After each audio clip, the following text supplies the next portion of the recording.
밖은 상당히 덥고 교회 오니 교회 안은 시원하고 교회 잘 오셨죠? 너무 덥습니다. 아주 더운데 여하튼 짜증나는 날이지만 짜증내지 않고 이 계절을 잘 보내시기를 바랍니다.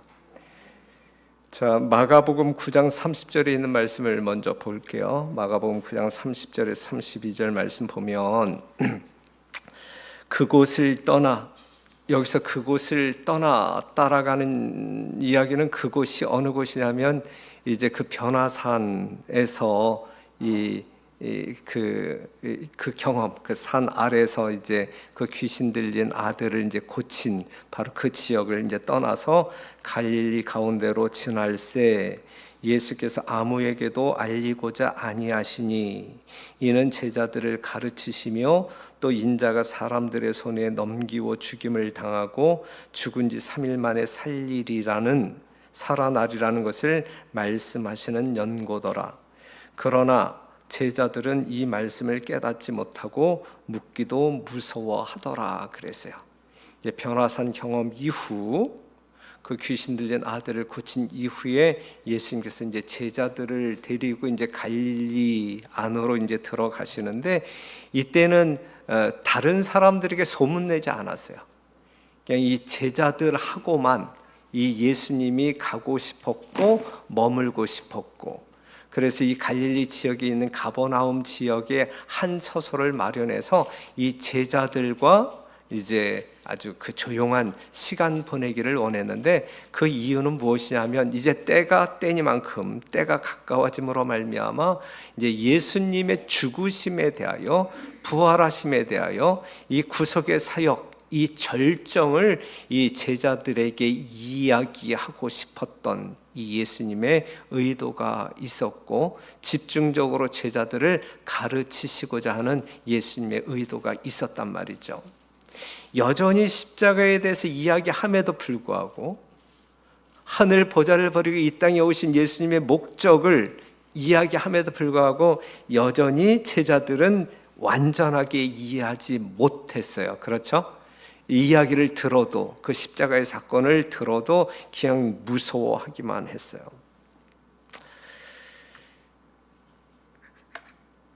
그런데 이제 이러한 예수님의 생각을 가지고 이제 제자들과 동행하는데 이 제자들은 전혀 딴 생각을 가지고 이제 예수님을 따라가지요. 예수님께서는 장차 복음을 위하여 일하게 될 제자들을 이제 훈련시키고 교육시키기 위하여 별도의 시간을 갖고자 이제 이 가버나움 정해진 한 가정으로 이제 가고 계셨는데 이 가버나움으로 가는 길에 제자들은 다른 때와 달리 행동했어요. 다른 때는 예수님이 걸어가시면 다른 사람들이 예수님 주변에 모일까봐, 그래서 그 자리를 이 제자들이 뺏길까봐 예수님을 바짝 뒤쫓아 갔었거든요. 그런데 지금 이 가버나움으로 가는 동안에는 제자들이 달리 행동했어요. 예수님 저 앞에 먼저 가시게 하고 그 다음에 제자들은 뒤에서 어슬렁 걸어갔단 말이에요. 이유가 뭐였을 것 같아요? 이유는 이제 그들끼리 나누고 싶었던 대화가 있었던 거예요. 예수님이 듣지 않았으면 좋을 듯한 대화. 그것이 무엇이냐면, 야, 이제 이때까지만 해도 제자들의 이해는 뭐냐면, 야, 이제 머지않아 이제 하나님의 나라가 건설될 것이다. 어디에? 이 땅에. 그럼 예수님이 왕이 될 거고 그러면 우리 중에서 왕이신 예수님 다음 자리를 누가 차지해야 할까? 누가 더 높은 자리에 있어야 될까? 베드로일까? 너일까? 나일까? 이제 이런 어떤 그 자리에 대한 논쟁을 하면서 예수님을 뒤쫓아갔단 말이죠. 요거 이제 웃기는 현상이에요. 그렇죠? 평소에는 예수님 바짝 쫓아갔던 제자들이 지금 이러한 이야기거리가, 이러한 어떤 그 이기적이고 교만한 마음이 있을 때 그들끼리 이 자리를 가지고 싸워야 할 그 순간에는 예수님 먼저 가세요. 그리고 자기네들은 뒤에 천천히 이제 쳐져서 걸어가게 되었단 말입니다.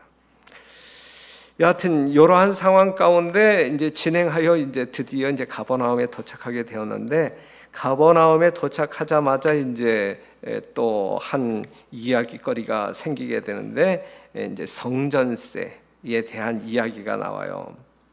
가버나움에 갔을 때에 이제 이 성전세를 받는 사람이 베드로에게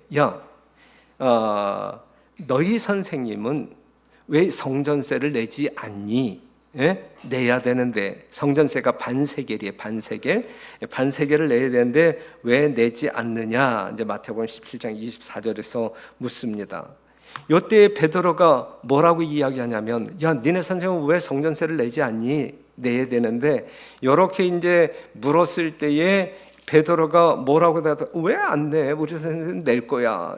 이제 그렇게 대답을 했어요. 예수님의 명예를 지켜주기 위해서, 집단에는, 베드로 딴에는 예수님의 명예를 지켜주기 위해서, 왜 성전세도 안 내? 쪼잔하게. 이제 그래서 쪼잔한 그 자기 선생님을 이제 변호하기 위해서, 명예를 지켜주기 위해서 왜 안 내? 낼 거야. 우리 선생님 낸다. 분명히 낸다. 그리고 이제 대답을 한 거예요. 성전세는 이 성전을 유지하기 위해서 매년 반세겔씩 드리는 이제 헌금임을 여러분들이 잘 알죠.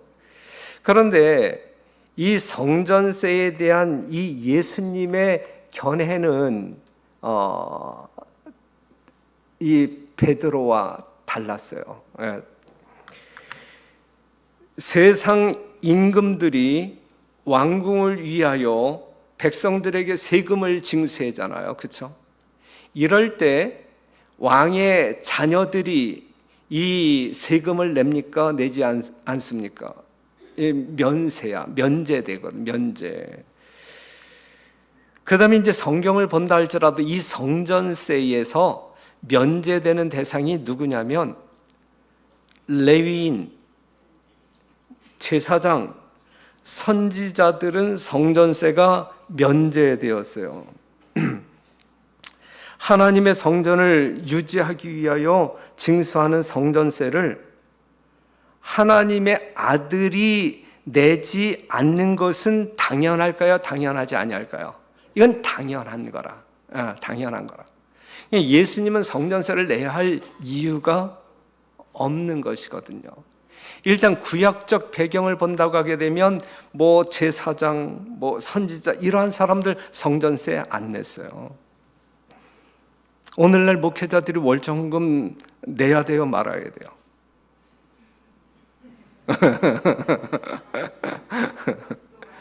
예? 뭘 말해줘? 지금 다 이야기했는데 제사장이나 선지자나 이러한 사람들은 성전세를 안 냈는데, 뭘 말해줘야 이해를 하셔. 이 정도 이야기하면 이해를 하셔야지. 하지만 오늘날 목회자들은 다 내요. 내야지, 그렇지?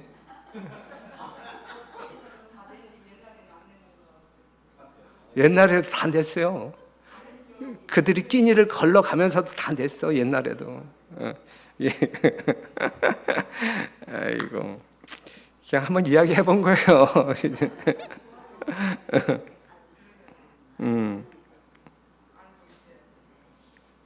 그러니까 이제 이 성전세를 받는 사람의 베드로에게 이렇게 던진 질문, 니네 선생님은 왜 성전세 안 내? 요거는 함정이에요. 실제적으로 요 함정을 파놓은 거야. 왜냐하면 만약에 예수님이 성전세를 내지 아니한다고 하게 되면 하나님의 말씀에 대한 불순종, 성전에 대한 불순종으로 이제 간주됨으로 말미암아 이제 비방거리를 삼겠다. 이제 이러한 의도, 아주 간계가 섞여 있었던 것이고, 그 다음에 만약에 예수님이 성전세 그럼 낼게 그리고 낸다고 하게 되면 예수님은 뭐 제사장도 아니고 선지자도 아니고 구세주도 아니고 하나님의 아들도 아니고 그냥 우리와 똑같은 평민이야. 이제 이러한 이미지를 모든 사람들에게 이제 폭로시키기 위한 목적으로 이러한 아주 함정을 만든 그러한 질문이었단 말이죠. 그렇다고 하면 지금 이 베드로의 대답은 올바른 대답이었어요. 물론 예수님의 명예를 지켜주기 위해서 그가 야 우리 예수님 낼 거야, 우리 선생님 낼 거야, 뭐 그 반세기를 그까짓 거 야 낼 거야, 염려하지 마, 야 그거 갖고 쪼잔 낼 거야, 이렇게 이야기했는데 지금 이 베드로의 태도는 옳은 태도예요, 잘못된 태도예요? 뭐가 잘못됐을까요? 뭐가 잘못됐을까요? 이 베드로는 며칠 전만 해도 야, 이 세상 사람들이 나를 누구라 하느냐? 그 질문에 너희는 나를 누구라 하느냐라고 이야기했을 때 베드로는 예수님을 뭘로 고백했어요? 하나님의 살아계신 하나님의 아들이니이다라고 이야기했거든요. 그렇죠? 그런데 이 성전은 누구의 집이에요? 하나님의 집이야. 그런데 하나님의 집에 하나님의 아들이 성전세를 내요? 안 내요? 안 낸단 말이에요. 그러면 베드로에게 이러한 어떤 그 요청이 있었을 때에 야, 우리 예수님이 왜 성전세를 내야 돼? 우리 예수님은 하나님의 아들인데, 하나님의 아들이 무슨 성전세를 내? 이제 이런 식으로 성전세를 요구하는 사람을 가르치고 설득을 시켰어야 되는데, 그러지 아니하고 왜 안 내? 낼 거야. 이제 이러고 이제 왔단 말이죠.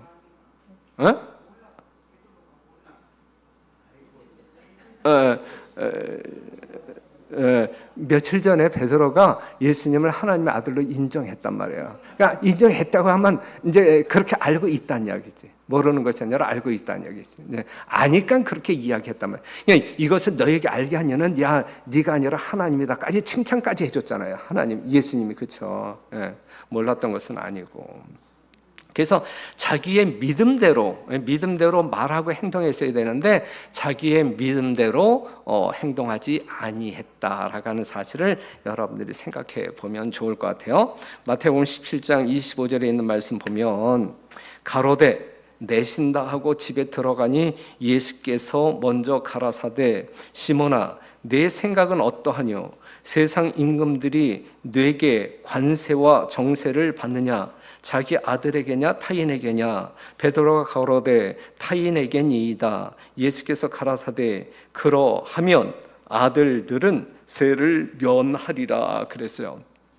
그래서 이제 이 베드로에게 다시 일깨워 줬을 뿐만 아니라 예수님이 성전세를 내지 않아도 되는 하나님의 아들이심을 다시 한번, 이 예수님의 정체성을 다시 한번 분명하게 표현을 합니다. 하지만 예수님께서는 이 말씀을 하고 성전세를 냅니까? 내지 않습니까? 성전세를 내잖아요. 네? 은행 가서 돈 찾아다 냈어요? 아니면 다른 특별한 방법으로 냈어요? 네? 특별한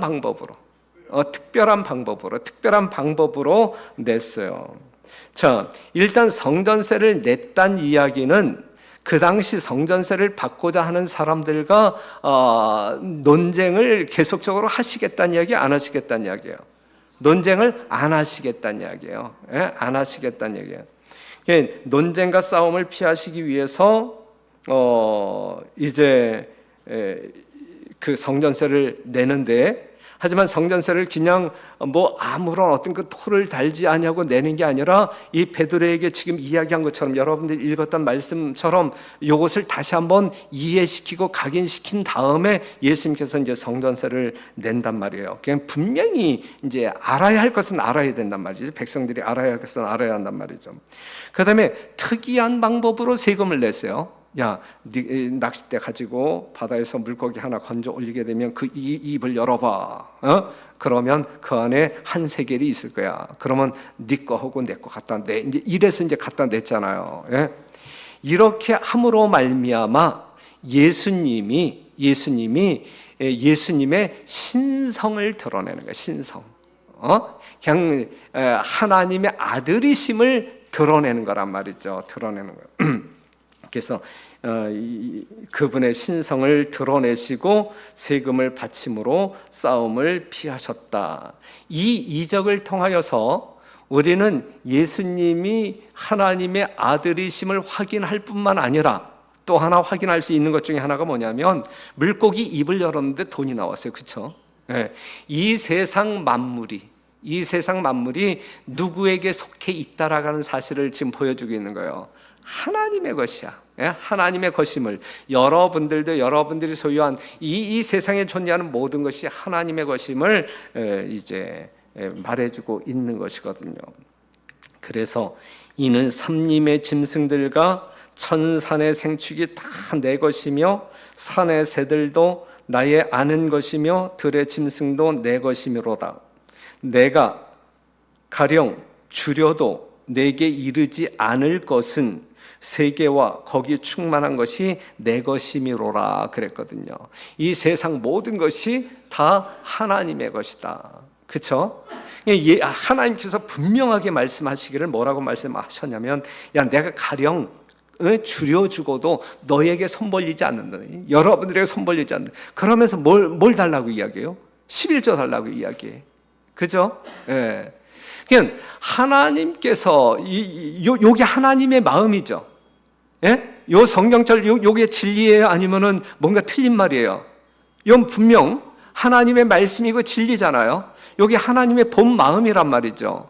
그러니까는 그럼에도 불구하고 하나님께서는 여러분들에게 11금도 정확히, 일전도 땡겨 먹지 말고 도적질 하지 말고 하나님께 드리라고 이야기하고 11금만 드리라고 이야기하나요? 각종 감사헌금도 드리고 뭐 이렇게 성전세도 내고 등등 각종 헌금을 드리라고 하는데, 그렇다고 하게 되면 뭔가 이 말씀과 지금 뭔가 불일치하고 있는 거 아닌가요? 맞지 않는 거 아닌가요?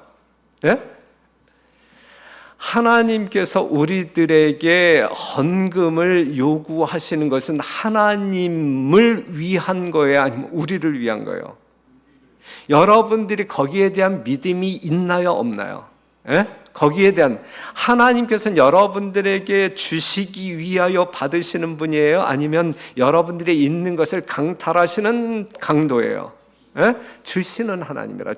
이미 주신 것을 하나님, 우리의 모든 어떤 그 이기심을 제거하기 위한 훈련 차원에서 하나님께 돌려달라고 하는 것인데, 또한 하나님이 여러분들의 진정한 소유주이심을 믿음으로 증거하라고 그러한 어떤 그 헌금 제도를 마련하신 것인데, 우리는 아까워서 하나님께서 주신 거 안 주기 위해서 우리가 드리지 않는 것은, 더더군다나 11금을 우리가 정확히 구별하지 않는 것은 상당히 신앙 발전에 장애가 될 것입니다. 그리고 이제 지금 이 상황 가운데서 예수님께서는 더 이상 이 성전세에 대하여 이 논쟁을 피해 가셨던 이유 중에 하나는 뭐냐면, 이제 잠깐 후면 이 땅에 있는 성소 제도가 없어져요. 그렇죠? 네. 그렇기 때문에 성전세고 뭐고 이 성령과 관련되어진 모든 것들이 그렇게 의미 없어져요. 무의미해져요. 그렇죠? 진짜 며칠만 지나면. 그렇기 때문에 며칠 남겨두고 괜히 논쟁에 휩싸임으로 말미암아 예수님의 어떤 그 마지막 사역에 뭐 이렇게 손해라든지 어떤 그 장애를 얻어야 할 이유가 없음으로 말미암아 그냥, 하지만 정확히 이 성전세에 대한 어떤 그 의미 내지 어떤 그 임무에 대해서는 분명히 설명하고 지나갔던 것입니다.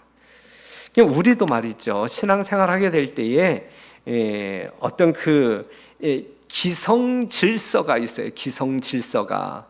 이 공릉동 교회는 공릉동 교회 나름대로의 어떤 그 문화가 있고 질서가 있단 말이죠. 그런데 이제 담임 목사가 새로 와가지고 이 교인들의 동의도 구하지 아니하고 뭐 이따야 촌스럽게 그러면서 막 뜯어고칠 때 반발이 있을까요? 없을까요? 여러분들은 뭔가 익숙하지 않고 어색하니까는 반발이 있을 수 있단 말이죠. 그러한 일로 인하여 문제가 생기면 이 교회에서 선교가 온전하게 이루어질까요? 이루어지지 아니할까요? 이루어지지 않는 것이죠. 기성 질서에 대하여 쓸데없이 이 적대적인 입장을 취하는 것은 현명하지 못하다라고 하는 사실이죠.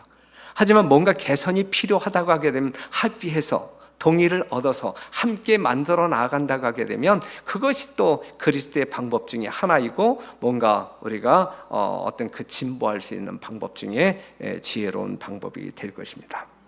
그래서 진리의 원칙은 어떠한 경우일지라도 희생시켜서는 안 되지만, 진리가 아닌, 진리의 원칙이 아닌 그냥 어떤 그 인간적인, 어떤 그 유전적인 기성 질서와 관련되어진 부분은 뭐 이렇게 민감하게 논쟁 벌이고 맞네 틀리네 그냥 이렇게 싸울 필요는 없다. 그런 것은 피해가는 것, 그 다음에 양보할 수 있으면 양보하는 것이 지혜로운 방법 중에 하나이다라고 하는 사실을 이제 이 사건을 통하여 여러분들이 교훈으로 얻었으면 좋겠다 생각합니다. 자, 그 다음에 이제 생각해 볼 주제가 뭐냐면 누가 크냐야, 누가 크냐.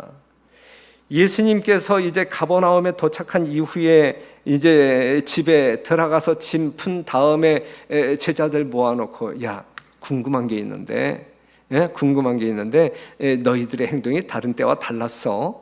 내 먼 뒤에서 너희들이 이야기한 게 도대체 무슨 내용이냐, 이제 이렇게 묻는 거예요. 너희가 노중에서 의논한 것이 무엇이냐라고 이제 물었는데, 이때의 제자들이 이제 부끄러우니까 아무 말도 못 하고 있었어요.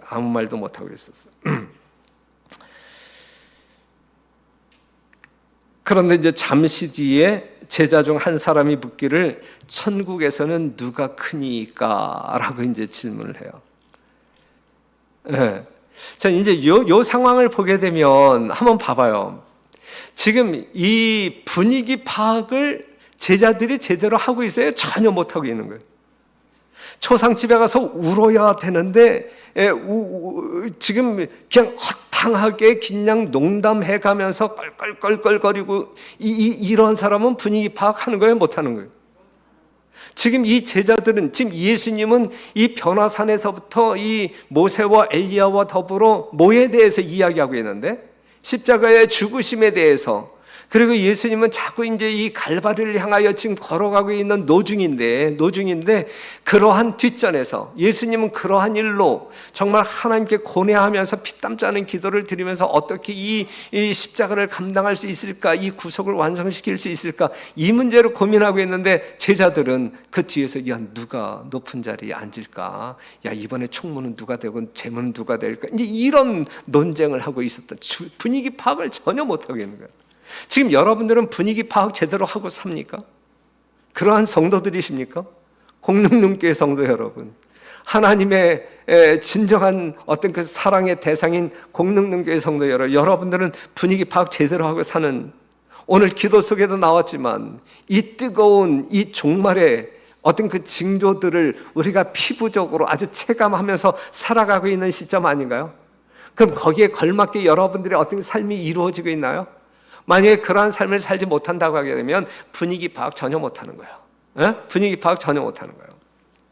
전혀 동떨어진 삶을 사는 것이라 이거죠. 그래서 이제 이 제자들이 실제적으로 그랬단 말이죠. 이기적인 야심으로 가득.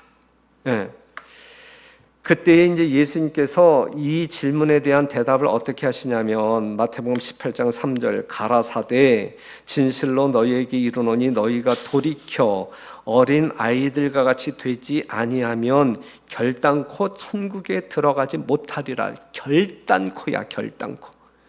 여러분들은 천국에 들어가기 위한, 이미 예수님을 믿음으로 말미암아 얻은 구원, 구원의 표를 가지고 이 천국에 들어가기를 기다리고 있는 사람들이잖아요.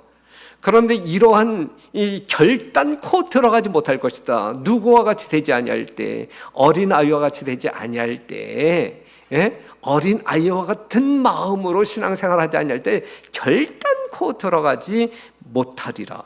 그러므로 누구든지 이 어린아이와 같이 자기를 낮추는 그이가 천국에서 큰 자니라 그랬어요. 자, 제자들의 질문이 천국에서 누가 크니까라고 질문했어요.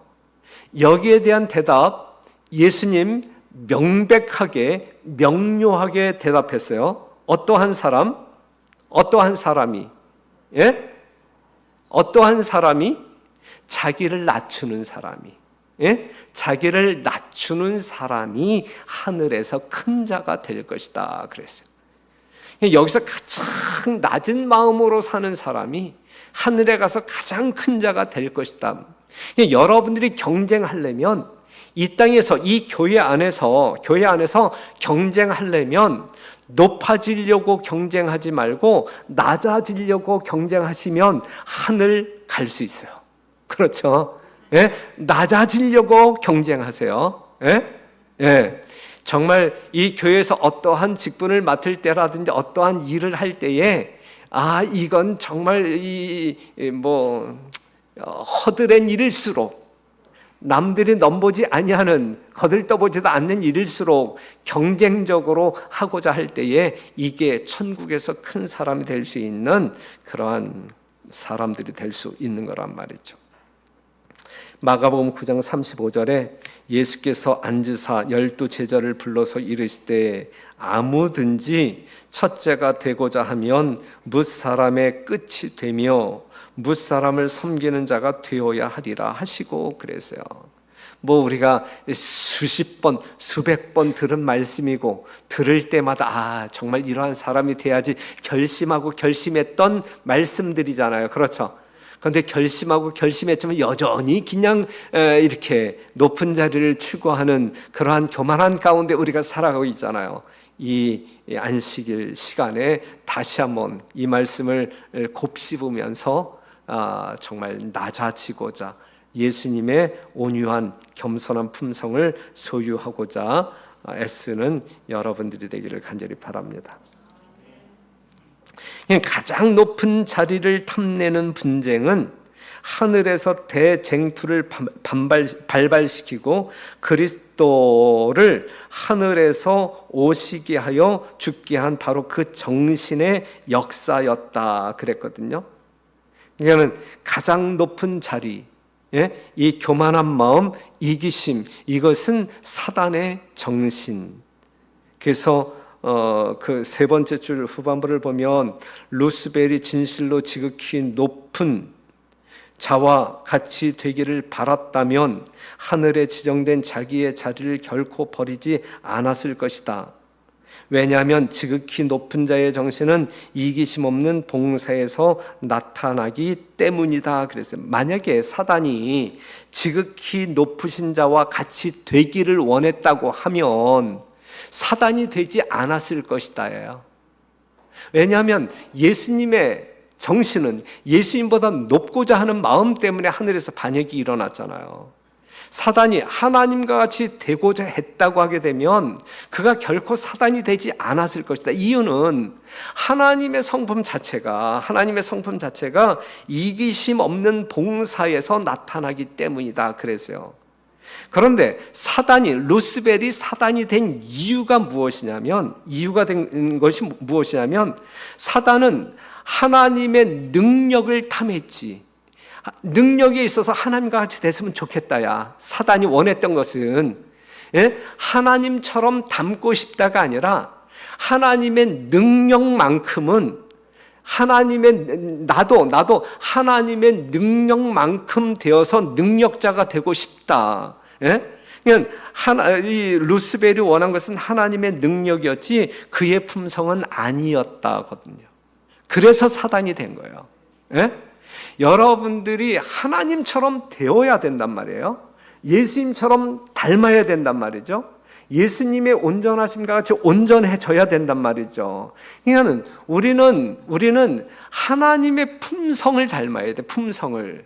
하나님의 능력을 여러분들이 탐해야 할 이유가 전혀 없어요. 그렇죠? 하나님이 함께 하심으로 말미암아 여러분들의 삶 가운데 하나님의 능력이 여러분들을 대신해 줄 것이기 때문에 그 능력 없어도 하나님께서 다 입혀주심으로 말미암아 여러분들이 하고자 하는 모든 일들을 다 할 수 있는 것이거든요. 그렇잖아요. 그렇죠? 그런데 우리가 정말 추구하고 정말 이렇게 구해야 할 하나님처럼 되고자 하는 것은 하나님의 품성이란 말이에요. 품성. 사랑이신, 겸손이신, 섬기기 위하여 이 땅에 오신 그 예수님의 품성을 담고자 하는 마음이 우리들에게 있어야 된단 말이죠. 그게 신앙이란 말이죠. 여러분들이 이 땅에 싸워야 할 싸움이 그러한 싸움이라 하나님의 품성을 내가 더 많이 담고자 하는 일에 여러분들이 경쟁해야 된단 말이죠. 여러분 자아와 싸워야 한단 말이죠. 그리할 때 그러한 사람들에게 주어지는 것이 바로 천국이다라고 하는 사실입니다. 사람마다 다른 사람을 자신의 전진의 길을 가로막는 장애물로 간주하거나 자신이 더 높은 자리로 오를 수 있는 디딤돌로 생각한다. 이 잘못된 생각이란 말이죠. 이러한 생각은. 그래서 하나님의 사업에 합당한 사람은 어떠한 사람이냐라고 이야기할 때 스스로 자기 자신을 낮추는 사람, 어린 아이와 같이 단순함과 겸비함을 소유한 사람들이 하나님의 수중에 들린 거룩한 능력의 도구들로 하나님의 종들로 쓰임받을 수 있다. 하나님께서는 그러한 사람들을 통하여 가장 위대한 일들을 탄생시킬 수 있다라고 하는 사실이죠. 우리 공동동교회 안에도 각색의 사람들이 모이잖아요. 어린아이도 있고, 그쵸? 여하튼 각계각층 다양한 성격도 다 다르고, 하지만 하나님께 쓰임받을 수 있는 사람들, 이 천국에서 크게 살 수 있는 사람들이 누구냐라고 이야기할 때에 그것은 내 자아를 굴복시키고 정말 낮아지는 사람들을 통하여 우리 주님께서는 일하신다. 그러나 사람들이 자기를 높이고 하나님의 크신 계획의 성공에 저들이 필수적인 존재라고 생각할 때 주께서는 그들을 제쳐놓으신다. 이건 내가 아니면 안 돼. 이건 내가 해야만 할 수 있는 일이야. 이럴 때 우리 하나님은 그러한 사람들을 제쳐둔다. 그러한 사람들을 통하여 일하시지 않는단 말이죠. 제껴둔다. 그리하여 주께서는 사람들에게 의존하지 않으신다는 것을 분명히 하신다. 그의 사업에서 제거된다고 하여 그 사업이 중지되지는 않는다. 오히려 더욱 큰 권능을 가지고 전진한다 그랬어요. 내가 아니면 안 될 일 아무것도 없어요. 하나님께서는 겸손한 정말 자아가 부정되어진 사람들을 통하여 하나님께서는 큰 일을 이루신다라고 하는 사실을 꼭 기억하시는 여러분들이 되기를 간절히 바랍니다. 그 다음에 이제 어떠한 이야기를 또 주고받게 되냐면 요한이 예수님에게 이제 이렇게 자랑 삼아 이야기, 요한이 마가복음 9장 38절에 선생님, 우리를 따르지 않는 어떤 자가 주의 이름으로 귀신을 내어 쫓는 것을 우리가 보고 우리를 따르지 아니함으로 금하였나이다. 잘했죠? 이렇게 이야기하면 잘했죠. 그래서 이제 이 야고보와 요한의 별명이 뭐예요? 이제 우레의 아들. 이제 예수님의 명예를 위하여 이 일을 했다라고 이야기하는 거예요. 아까 베드로도 예수님의 명예를 위해서 그렇게 대답했다라고 이야기하는 거예요. 잘못된 거예요. 지금 베드로는 말로서 이제 그렇게 했는데 그 잘못된 말이고, 지금 이 요한은 이제 행동으로서 야야야 너 그렇게 하지 마. 넌 우리를 따르지 않는 사람이기 때문에 예수님의 이름으로 못도 하지 마. 이제 이렇게 이제 금했단 말이죠. 예수님의 명예를 위하여 이 일을 했다고 생각을 하면서 자랑스럽게 예수님에게 이제 이러한 이야기를 했어요. 그때 예수님의 대답은 뭐였어요? 금하지 말라. 내 이름을 의탁하여 능한 이 일을 행하고 즉시로 나를 비방할 자가 없느니라고 말씀하셨다. 그랬어요. 자, 그러면 여기에 이제 그 요한, 이 요한이 이렇게 이제 행동했고 이것을 예수님에게 말씀한 그 본심 가운데는 어떠한 마음이 있었냐면, 이제 성경 가운데 표현되어지지 않지만 이제 시대의 소망 가운데 설명되어진 내용이 뭐냐면, 요한이 왜 그들이 하는 일을 하지 말라고 금했을까? 그것은 예수님의 명예를 위한 것이 아니라 그들을 향한 시기심 때문에, 그들이 예수님의 이름으로 뭣도 하고 그 시기심 때문에 너희는 우리와 한 무리가 아니니까는 감히 예수님의 이름을 써서 그런 일 하지 마. 이제 이런 식으로 이제 이야기했단 말이에요. 시기심의 발로였다. 시기심의 발로였다. 그래서 이제 이러한 어떤 그 사건을 통해서 이제 우리가 얻어야 할 교훈이 있다고 하면 어떤 사람이 모든 일에 음악 좋네요. 아주 좋아 음악이. 어떤 사람이 모든 일에 우리 개인의 생각이나 의견에 일치하게 행하지 않는다는 사실이 그로 하여금 하나님을 위하여 일하지 못하게 하는 우리의 행위를 정당화시키지는 못할 것이다. 그랬어요. 그래서 정말 예수님의 이름으로 하나님의 영광을 위하여 일할 때 정말 우리의 마음 가운데 일어나는 시기심 때문에 너 그렇게 하면 안 되는데, 네가 무슨 권한으로 넌 그러한 직분에 있지도 않는데 그렇게 하지 마, 이렇게 가로막아서는 안 된다. 이게 정당화될 수는 없다라는 말씀입니다. 그러면서 예수님께서는 이제 또 어떤 말씀을 하고 있냐면, 우리의 어떠함으로 말미암아 형제들을 실족해 하는 것은 이건 상당히 안 좋은 일이다, 위험한 일이다 라는 사실을 교훈하고 있어요. 마태복음 18장 6절, 누구든지 나를 믿는 이 소자 중 하나를 실족해 하면 차라리 연자 맷돌을 그 목에 달리우고 깊은 바다에 빠뜨리는 것이 나으니라 그랬고, 실족해 하는 일들이 있음을 인하여 세상에 화가 있도다. 실족해 하는 일이 없을 수는 없으나 실족해 하는 그 사람에게는 화가 있도다 그랬어요. 그냥 우리의 말과 행동으로 말미암아 누군가가 실족되어질 때, 이 목사도 그러한 일을 빈번하게 설교 시간에 그냥 단어 선택을 잘못함으로 말미암아, 또한 표정을 잘못 지음으로 말미암아 그냥 또 이 듣는 청중이 또 이제 그날 기분 나빠서 그냥 액면가로 듣지 아니하고 또 이렇게 비틀어서 딱 들음으로 말미암아 이제 이 실족되는 경우들이 종종 있잖아요. 그렇죠?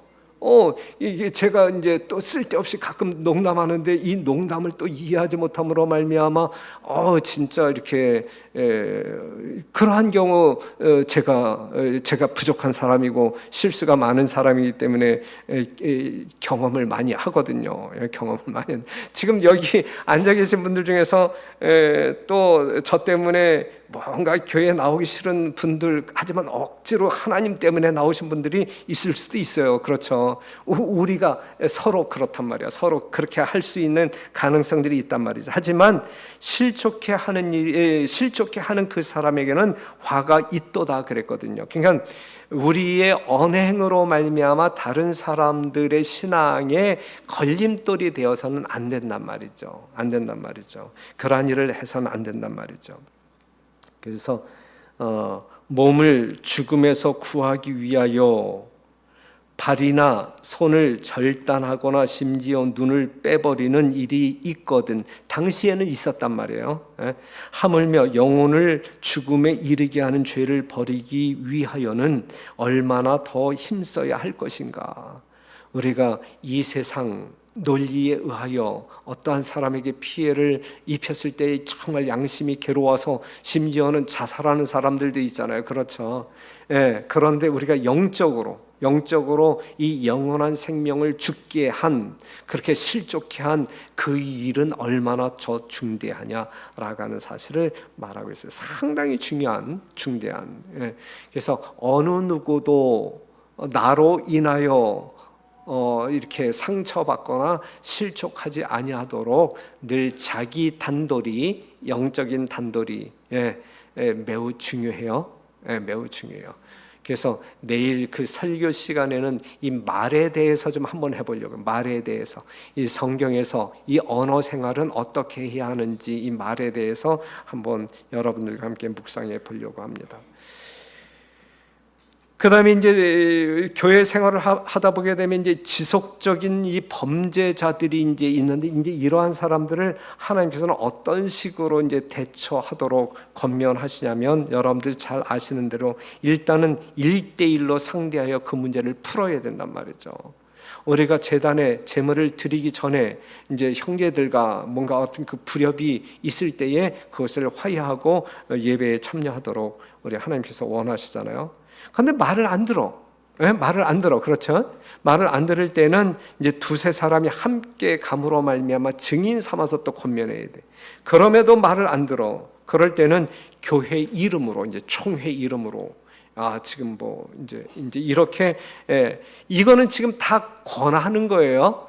이 사람을 이 교회에서 그냥 호적 파내기 위해서, 쫓아내기 위해서 하는 것이 아니라 그 영혼을 살리기 위한 행동들이지, 그 사람을 몰아내기 위하여, 정죄하기 위하여 하는 행동이 아니란 말이에요. 만약에 그런 마음이 있다고 하게 되면 이건 아주 고약한 방법이, 고약한 거야. 그렇죠? 아주 있어서는 안 돼. 교회에서 있어서는 안 될 일이란 말이에요.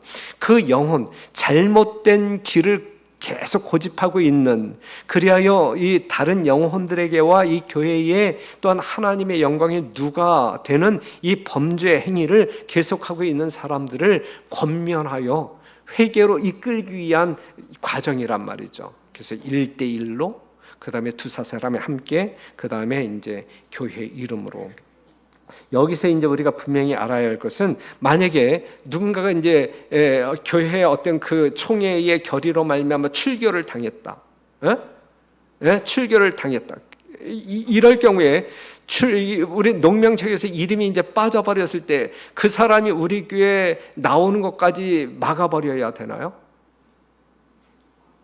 행정적으로는 그렇게 했다 할지라도 그 사람이 우리 교회에 나올 때 야야 넌 나오지만 나가, 이렇게 쫓아내선 안 되는 거예요. 그러나 그를 하나님의 자비에서 끈기운 자로 여기지 말아야 한다. 그의 이전 형제들은 그를 멸시하거나 등한히 하지 말고 그리스도께서 당신의 우리 안으로 인도하려고 힘쓰고 계시는 잃어버린 양 중에 하나로서 친절과 동정심을 가지고 대하도록 하라 그랬어요. 이것이 이 교회에서 뭔가 잘못한 사람들을 이끄는 방법이고 이 성경적인 하나님 방법 중에 하나이다라고 하는 사실이죠. 우리는 이러한 말씀에 실천해야 합니다. 레위기 19장 17절, 너는 내 형제를 마음으로 미워하지 말며 이웃을 인하여 죄를 당치 않도록 그를 반드시 책선하라 그래. 마음으로 미워하지 말고, 예수님의 모본을 쫓아 죄는 미워하되 죄인을 사랑하는 마음으로 그 사람을 이렇게 밀어내는 일이 없어야 할 것입니다. 어느 한 사람이 그리스도께서 분부하신 의무, 곧 오류와 죄 가운데 빠진 자들을 회복시키고자 하는 노력을 등한히 하면 그는 그 죄에 참여하는 자가 된다 그랬어요. 그냥 여전히 죄 가운데 살도록 내버려 둔다고, 야, 저 사람 건드렸다가 괜히 그냥 분란 일어난다, 오히려 나하고 원수된다, 그래서 그냥 내버려 두면 우리는 방조죄가 되는, 공범이, 방조죄, 공범이 돼, 그 죄에 참여하는 자가 된다 그랬거든요. 그러니까 우리가 상생의 원리를 알아야 돼. 우리는 함께 하늘에 가야 할 사람들이지 나만 하늘에 가야 할 사람들이 아니거든요. 그것은 그리스도의 정신이 아니거든. 우리는 함께 가야 돼. 그렇죠? 맞아요? 맞아요? 함께 가야 돼. 우리는 조 선생님과 함께 가야 돼.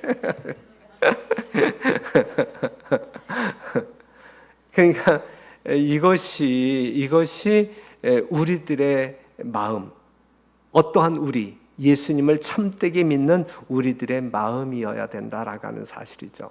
오늘 정말 예수님께서 이 제자들에게 가르치고 싶었던, 예수님이 십자가 직전 어떤 그 위기의 때, 아주 그러한 때임에도 불구하고 예수님은 자기 자신을 생각지 아니하고 오히려 남아있을 제자들을 염려함으로 말미암아 야 너희가 이랬으면 좋겠다, 이렇게 살아야 되느니라, 이러면서 가르치잖아요.